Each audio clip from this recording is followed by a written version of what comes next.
안녕하세요. 어울린교회입니다. 아직도 사찰에 들어가는 것이 죄라고 생각하십니까? 라는 제목으로 오늘 사도행전 강의를 하려고 합니다.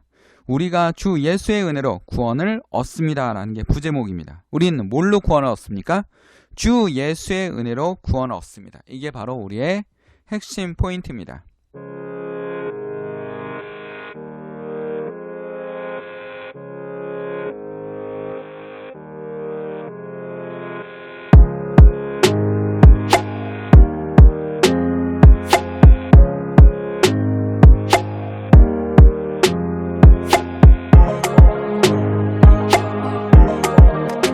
자, 오늘 보아야 될 성경 말씀은 사도행전 15장입니다.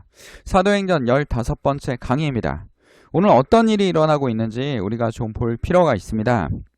자, 성도들 간에 다툼이 있었습니다. 몇몇 사람이 유대에 내려와서 이렇게 신도들에게 가르쳤습니다. 여러분이 모세의 관례대로 할례를 받지 않으면 구원을 얻을 수 없습니다. 라고 가르쳤습니다. 즉, 유대인들이 여기서 여러분 누구냐면 이방인들입니다. 이방인들도 뭘 받아야 된다? 할례를 받아야 된다. 왜? 모세의 관례이기 때문에. 유대인들 입장에서는 이게 굉장히 중요한 전통입니다. 그런데 바리새파도 여기서 한 수 더 뜹니다. 속하였다가 신도가 된 사람들의 몇이 일어나서 이방 사람들에게 할례를 행하고 모세의 율법을 지키도록 명해야 합니다. 자, 이방 사람들도 이제 그리스도교로 들어왔으니까 율법을 지켜야 됩니다. 그러면 지금 이 사람들이 이해를 못하는 것이 무엇입니까? 예수 그리스도의 복음. 예수 그리스도가 우리를 위해서 죽으시고 우리를 위해서 십자가에 달려 돌아가신 걸 정확하게 이해하지 못하고 있습니다. 즉, 자신들의 율법 문화를 이방인들에게도 강조하고 있다는 겁니다. 이것 때문에 뭐가 열렸습니까? 회의가 열렸습니다. 이 회의에 답변하는 사람 중에서 당시에 교회의 리더였던 베드로가 이렇게 답변하고 있습니다. 7절에 형제 여러분, 여러분이 아시는 대로 하나님께서 일찍 여러분 가운데서 나를 택하셔서 이방 사람들도 내가 전하는 복음의 말씀을 듣고 믿게 하셨습니다. 그리고 사람의 마음속에 아시는 하나님께서는 우리에게 주신 것 같이 그들에게 성령을 주셔서 그들을 인정해 주셨습니다. 하나님께서 그들의 믿음을 보셔서 그들의 마음을 깨끗게 하시고 우리와 그들 사이에 아무런 차별을 두지 않으셨습니다. 그런데 지금 여러분은 왜 우리 조상들이 지니고 있던 멍에를 이방 사람들에게도 지게 하려고 하십니까? 라고 물어보고 있습니다. 그리고 11절이 핵심 포인트입니다. 11절이 우리가 주 예수 은혜를 구원을 얻고 그들도 꼭 마찬가지로 주 예수의 은혜로 구원을 얻는다고 우리는 믿습니다. 이게 성경의 핵심 포인트지 않습니까? 예수 그리스도의 복음의 핵심 포인트입니다. 우리 로마서 8장, 로마의 핵심 장이라 불리는 8장 1절과 2절을 볼까요? 그러므로 그리스도 예수 안에 있는 사람은 정죄를 받지 않습니다. 그것은 그리스도 예수 안에서 생명을 누리게 하는 성령의 법이 당신의 죄와 죽음의 법에서 해방하여 주었기 때문입니다. 우리 모두 다 어떻게 됐습니까? 해방되었습니다. 죄와 사망의 법에서 해방되었습니다. 우리는 누구와 교류할 수 있습니까? 하나님과 만날 수 있습니다. 예수 그리스도와 교류할 수 있습니다. 하나님께 기도할 수 있습니다. 죄와 사망의 법에서 완전히 해방되었습니다. 근데 지금 초대교회에서 몇몇 사람들이 어디에 갇혀 있습니까? 형식주의에 갇혀 있습니다. 형식주의에 갇혀 있다는 겁니다. 너희는 자유해. 너희가 진정한 하나님이 유일한 신인 하나님만 계시다는 걸 믿고 있어. 그렇기 때문에 너희는 자유로워라고 얘기했는데 아직도 형식주의에 율법을 완전히 율법에 대한 구원의 이 형식은 이루어질 수 없겠다는 걸 분명히 알고 있기 때문에 하나님께서 어떻게 합니까? 율법을 무너뜨리고 어떻게 했습니까? 오로지 구원은 뭘로만 받습니까? 예수 그리스도로 받는다는 것을 명확하게 얘기해 주고 있다는 겁니다. 우리가 이 회의를 보면서 어떤 걸 느낄 수 있냐면 첫 번째, 유대인들이 자신의 문화를 강요하고 있다는 겁니다. 이건 안 돼 라고 뭔가 또 하나의 뭘 만들고 있습니까? 형식을 만들어내고 있습니다. 법을 만들어내고 있습니다. 규약을 만들어내고 있다는 거예요. 사람들을 억압하고 있다는 겁니다. 여기서 뭐가 없습니까? 배려가 없습니다. 이방인들에 대한 배려. 이방인들도 뭐한다? 그들만의 문화를 가지고 예수 그리스도를 영접할 수 있다는 것을 분명하게 보여줘야 되는데 유대인의 문화가 곧 복음이다라고 얘기하는 것처럼 얘기하고 있는 겁니다. 율법으로 구원받을 수 있다는 것을 강조하고 있다는 겁니다. 오로지 구원은 뭘로 받습니까? 예수 그리스도. 성경에서 계속 강조하고 있지 않습니까? 구원은 누굴 받습니까? 오로지 예수. 복음의 핵심이 무엇입니까? 오직 예수입니다. 우리의 길이고 우리의 목적이고 복음의 핵심은 뭡니까? 예수입니다. 딱 한마디로 성경을 한마디로 요약하면 뭡니까? 예수 그리스도입니다. 성경에서 가장 큰 죄가 무엇입니까? 성경에서 가장 큰 죄는 하나님을 알지 못하는 것입니다. 하나님을 알지 못하고 예수 그리스도를 알지 못하는 죄입니다. 그것이 가장 큰 죄라는 겁니다. 근데 뭔가 배려가 있어야 되는데 성경에서 강조하는 게 있습니다. 뭡니까? 배려. 나눔입니다. 나눔. 나눔을 상당히 강조하고 있다는 겁니다. 미국의 하버드대 교수입니다. 존 롤스 교수님이 쓴 책이 있습니다. 정의론. 정의론인데 우리가 헷갈릴 수 있으니까 마이클 셀던 교수님이 이 교수님의 영향을 받아서 Justice라는 정의란 무엇인가라는 책으로 번역이 되지 않았습니까? Justice라는 책을 썼습니다. 그러니까 이 존 롤스 교수님이 영향을 받은 거죠. 마이클 셀던 교수님이. 근데 철학적으로 약간 다릅니다. 두 교수님은 철학적으로 굉장히 달라요. 다르지만 우린 존 롤스 교수님의 이야기를 좀 들어볼 필요가 있습니다. 존 롤스 교수님이 이런 얘기를 합니다. 무슨 얘기를 하고 있냐면 자, ABC 사람이 있습니다. ABC. 근데 A는 너무나 재능이 좋습니다. 재능이 너무나 좋아서 돈을 많이 법니다. 쉽게 말하면 우리가 봤을 때 워낙 뛰어난 재능과 그 다음에 시대적 환경에 의해서 이 모든 것이 주어진 게 그 사람이 돈을 벌 수 있도록 만들어주는 그런 게 있지 않습니까? 예를 들면 자, 미디어의 발달, 그 다음에 새로운 스포츠의 등장, UFC 같은 스포츠가 등장합니다. 그래서 UFC 선수가 한 경기당 굉장히 스타급, 최고의 스타급 경기가 이루어지고 그리고 이걸로 뭐 TV 방송뿐 아니라 유튜브, SNS를 통해서 전 세계가 열광할 수 있는 그런 파티를 하나 만들어냅니다. 경기를 하나 만들어내는 거죠. 그렇게 되면 어떻게 합니까? 그 경기로 인해서 많은 사람들이 관중들이 거기를 구경하겠고 그 관중들이 구경하는 그 사이에 엄청난 광고비가 쏟아져 나오지 않습니까? 그걸로 인해서 이 선수들은 엄청난 돈을 벌지 않습니까? 뭐 메이웨더라든지 이런 사람들이 경기를 했을 때 엄청난 돈을 벌지 않았습니까? 그 돈을 엄청나게 벌었을 때 존 롤슨은 이런 얘기를 합니다. 뭐라고 얘기하냐면 이러한 재능과 이러한 환경은 이 사람의 노력으로만 만들어진 것이 아니다. 주변에 엄청난 환경과 능력이 만들어지기 때문에 이거는 어떻게 되냐. 이 사람이 벌어들인 돈이 전부 다 이 사람 것이 아니라 공유의 자산이라는 겁니다. 공유의 자산. 그런 환경에 주어지지 않고 그리고 그런 여건이 없었으면 돈을 벌지 못했겠죠. 만약에 메이웨더가 흑인이지 않습니까? 메이웨더 흑인이라서 문제가 있다는 게 아니라 우리 역사적으로 그냥 보는 것입니다. 역사적으로 만약에 미국에 태어났는데 지금 태어난 것이 아니라 400년, 300년 전에 태어났습니다. 그러면 미국이 노예제 시대 때 태어났다고 한번 봅시다. 노예제 시대 때 태어났으면 메이웨더는 지금의 엄청난 이 스포츠 선수로서 돈을 버는 스포츠 선수가 되었겠습니까? 아니면 그냥 돈을 전혀 벌지 못하는 노예가 되었겠습니까? 노예가 되지 않았겠습니까? 지금 태어났고 그에게 맞는 경기가 만들어지지 않았습니까? 권투와 UFC 선수가 대결할 수 있는 구도가 만들어졌고 이들에게 엄청난 광고비와 돈을 지급할 수 있는 미디어가 발달되어 있기 때문에 이 엄청난 돈을 벌 수 있었다라는 겁니다. 그렇다면 이 사람의 노력만으로도 돈을 벌었다라고 얘기할 수 없는 것입니다. 그렇기 때문에 그의 돈은 일부는 전부가 아니라 일부는 공유의 자산이 되기 때문에 그걸 국가가 어떻게 합니까? 세금으로 징수해서 가난한 사람들에게 분배하는 것입니다. 이게 뭡니까? 우리는 배려라고 공동체주의라고 얘기할 수도 있고 아니면 분배 아니면 재분배라고 얘기할 수 있습니다. 정확히 경제학 용어로는 재분배가 되겠죠. 정부가 다시 분배를 했기 때문에 재분배를 했습니다. 월급 받는 게 분배라고 한다면 이들이 파이트 머니를 받는다면 분배라고 한다면 다시 재분배를 한 겁니다. 이해하셨나요? 그렇다면 이 재분배를 통해서 어떻게 합니까?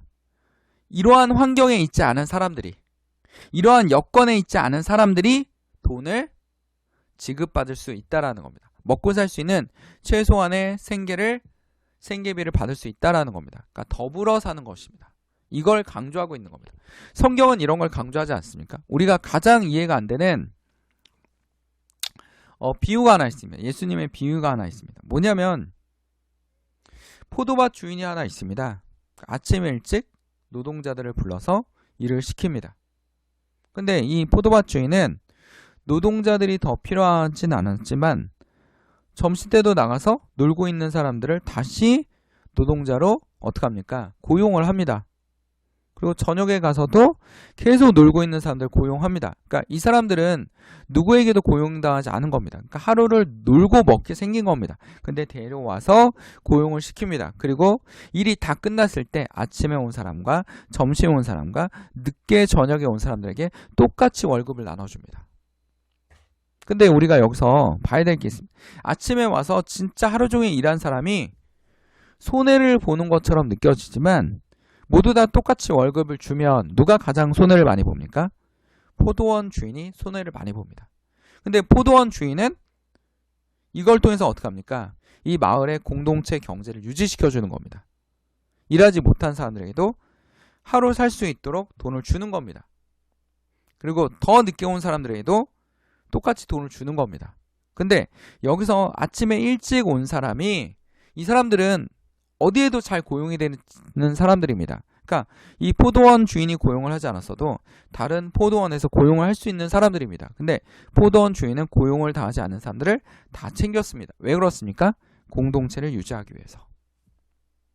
공동체를 유지하기 위해서 하는 겁니다. 같이 더불어 살아가는 겁니다. 즉 성경에서 말하는 것은, 지금 말하는 것은 무엇입니까? 이방인들에게 같이 더불어 살아가는 것, 같이 더불어 하나님을 믿을 수 있는 방법에 대해서 베드로가 하나님께 교육을 받고, 앞장에서 교육받지 않았습니다. 교육을 받고 계속 강조하고 있습니다. 그리고 우리가 변하지 말아야 될 것은 뭡니까? 그리스도 예수 안에서 오로지 예수 안에 생명을 누리고 성령의 법이 당신의 죄와 사망의 법을 해방시켜 주었다라는 것만 우리는 머릿속에 기억하시면 됩니다. 그렇지 않습니까? 자, 그렇다면 우리가 한번 봅시다. 우리가 봐야 될 게 있습니다. 자, 이 말이 진리는 아닐 수 있습니다. 왜냐하면 여러분 봅시다. 어떤 목사님이 아파트 주변에서 마이크를 들고 막 전도를 합니다. 근데 많은 사람들이 지금은 이 전도 방식이 다른 사람에게 피해를 주고 오히려 기독교에 대한 반감을 증가시킨다면 이 방법이 옳은지, 아니면 이 시간대 이 사람이 떠들고 있을 때 예수 그리스도를 외치고 하는 복음이 이 방법이 나쁘다라는 건 아닙니다. 절대 이 목사님이 하는 행동이 나쁘다는 건 아니지만 이걸로 인해서 피해를 당하는 사람들이 있을 수 있지 않습니까? 내일이 시험인데 공부를 해야 되는데 저기서 마이크로 막 떠들고 있습니다. 그러면 이 사람이 공부하는데 마이너스가 되지 않겠습니까? 우리는 여기서 중요한 단어를 좀 기억해 봐야 됩니다. 뭡니까? 배려입니다. 다른 사람에 대한 배려. 이 방법이 이제는 맞는지 안 맞는지 좀 생각해 봐야 됩니다. 사찰 앞에서 전도를 합니다. 찬양을 부릅니다. 사찰에 중요한 집회가 있습니다. 근데 중요한 집회가 있는데 그 앞에서 당신들의 믿는 신은 가짜입니다. 이들의 행동이 잘못됐다라고만 얘기할 수는 없습니다. 그러나 여러분 잘 생각해 보십시오. 이걸로 그들이 예수를 믿겠습니까? 아니면 다른 사람이 봤을 때 기독교 정말 교회 다니는 사람들은 대단해 라고 생각하겠습니까? 아니면 저렇게 다른 종교에 대해서 억압적이고 인정하지 못하는 태도를 가지고 있는 이상한 사람들이야 라고 생각하겠습니까? 사도 바울은 그 얘기를 합니다. 안 믿는 사람이 실족하여 넘어지면 하지 말라는 겁니다. 자, 여러분 한번 봅시다. 여러분이 등산을 갑니다. 근데 등산을 가다 보면 뭐가 있습니까? 사찰이 있습니다.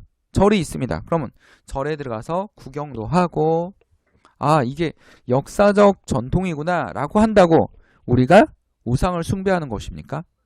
그렇지 않다라는 겁니다. 절대 그렇지 않습니다. 그렇지 않습니다. 그러나 목사님이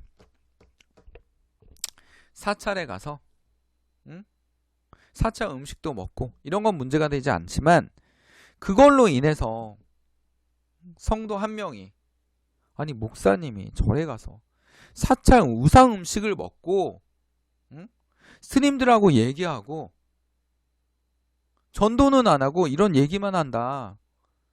교회가 날라리 같다 라고 시험에 들 수도 있다는 겁니다. 이런 부분에 대해서 우리가 주의를 해야 된다는 겁니다. 이게 사도 바울이 강조하는 겁니다. 그리고 전도할 수 있는 사람들을 오히려 전도를 못할 수 있는 역행을 만들 수 있다는 겁니다. 우리는 이 시대를 살 때 좀 더 지혜롭게 살 수 있는 그런 방법이 필요합니다. 2000년 전에도 이 유대인들이나 이 바리새파처럼 막 강요를 했다면 이방인들이 들어올 수 있겠습니까? 교회에? 들어오지 못했습니다. 열려있는 자세. 진짜 복음만을 강조하는 자세. 예수 그리스도의 영을 강조하는 자세. 당연히 영의 흐름이 있을 수 있습니다. 사찰에 가서 아니면 우상이 많은 나라에 가서 귀신이 들릴 수도 있습니다. 영싸움에 워낙 약한, 영적으로 약한 성도들이 갔을 때는 문제가 될 수도 있습니다.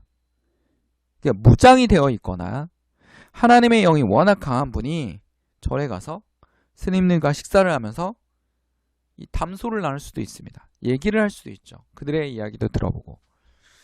불교는 철학적으로 굉장히 강한 종교라기보다는 철학적으로 상당히 강하다라고 저는 생각하고 있습니다. 그렇기 때문에 그런 철학적인 내용에서 그들이 깨달은, 그러니까 그들이 깨달은 것도 다 어디서 올 수 있습니까? 자연에서 오지 않습니까? 근데 이 자연의 원리를 다 누가 만들었습니까? 하나님이 만들었다라는 겁니다. 이런 부분을 우리가 분명하게 이해하고 있어야 된다라는 겁니다. 자, 12절에 보면 자, 온 회중을 조용해졌다라고 합니다. 베드로의 얘기 외에 모두 조용해졌습니다. 당시에는 굉장히 충격적인 설교였기 때문입니다. 베드로의 의견이었기 때문입니다.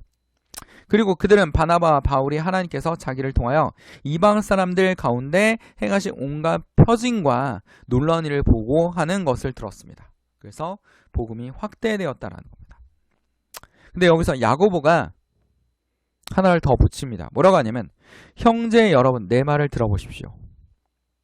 하나님께서 이방 사람들을 돌아보셔서 그들 가운데서 자기 이름을 위하여 처음으로 한 백성을 택하신 경위를 시몬이 이야기하였습니다. 베드로가 얘기했습니다. 그러나 15절에 예언자들의 말도 이것이 일치합니다. 구약 성경에도 나와 있습니다. 성경을 근거로 다시 한번 확신을 주었다라는 겁니다. 무엇입니까? 예언서에서 이렇게 기록되어 있습니다. 이 뒤에 내가 다시 돌아와 무너진 다윗의 집을 다시 짓겠으니 허물어진 곳을 다시 고치고 그 집을 바로 세우겠다. 아모스서에 나와 있지 않습니까? 그래서 남은 사람이나 주를 찾고 내 백성이라는 이름을 받은 모든 이방 사람이 나를 주를 찾게 하겠다. 라고 성경에 나와 있습니다. 성경을 근거로 얘기하고 있지 않습니까? 성경을 근거로 해야 돼요. 우리의 기준이 되는 건 무엇입니까? 바로 하나님의 말씀, 성경입니다. 하나님의 말씀은 기록되어 있지 않습니다. 과거에서부터 지금까지 계속 기록되어 왔다라는 겁니다. 이 성경이 바로 기준입니다. 그렇다면 제가 성경을 기준으로 한번 얘기해 보겠습니다. 그러나 누구에도 다 자식이 있는 것이 아닙니다. 지식이 있는 것이 아닙니다. 어떤 사람은 지금까지 우상을 섬기던 관습에 젖어 있어서 그들이 먹는 고기가 우상인 것은 줄로 여기면서 먹습니다. 그들은 양심의 악함으로 더럽혀지는 것입니다. 그러니까 이게 우상 음식인데도 먹고 있는 것입니다. 이게 우상의 음식이야 라고 먹고 있습니다. 그러나 우리를 하나님 앞에 내세우는 것은 음식이 아닙니다. 음식을 먹지 않는다고 해서 손해를 볼 것도 없고 먹는다고 해서 이로울 것도 없습니다. 즉 음식이 핵심이 아니라는 겁니다. 즉 우상에, 여기 지금 고린도전서에 나와 있는 건 무엇입니까? 모든 음식이 우상을 통과해서 들어오는 음식들이 있습니다. 이 음식을 먹으면 안 돼. 이 음식은 우상에 바친 거야. 근데 여러분 생각해보세요. 우상은 신입니까 아닙니까? 신이 아닙니다. 오로지 신은 누구밖에 없습니다. 예수 그리스도 밖에 없습니다. 우리는 이걸 알고 있습니다. 예수 그리스도가 진정한 신이라는 것을 알고 있습니다. 세상의 모든 만물을 누가 창조하셨습니까? 하나님 아버지께서 창조하셨습니다. 주 하나님께서 창조하셨습니다. 예수 그리스도께서 만드셨다라는 겁니다. 그러면 오로지 신은 누구밖에 없습니까? 하나님. 우상은 누가 만든 겁니까? 우리가 만든 겁니다. 우리가 악한 영에 의해서 만들어진 겁니다. 이 악한 영에 끌려가는 그 모습에 의해서 끌려가고 있는 겁니다. 근데 그냥 사찰에서 음식을 먹는 거 아무런 문제되지 않습니다. 그러나 그걸로 인해서 누가 실족하여 넘어진다면 주의해야 될 부분입니다라고 사도 바울이 명확하게 성경에서 얘기하고 있지 않습니까? 만약에 저걸로 인해서 안 믿는 사람이 실족한다면 안 하는 게 훨씬 낫다라는 겁니다. 목사님이 담배 피고 술 마시고 이러면 이게 본이 되겠습니까? 그리고 술 먹는 술 취하지 말라고 성경에서 얘기하고 있는데 술을 의지하는 사람, 즉 술이 우상이 되는 거죠. 술을 왜 먹습니까? 그냥 음식으로 먹습니까? 아니면 술 취하려고 먹습니까? 술 취하려고 먹는 사람들이 많습니다. 왜? 지금의 현실보다 술을 취해서 있을 때가 훨씬 더 기쁘니까. 이게 바로 술이 우상이 되는 겁니다. 술을 의지하는 거죠. 술이 기도가 되는 겁니다. 우상 숭배가 되는 겁니다. 그래서 술 취하지 말라라고 성경은 분명하게 얘기하고 있지 않습니까?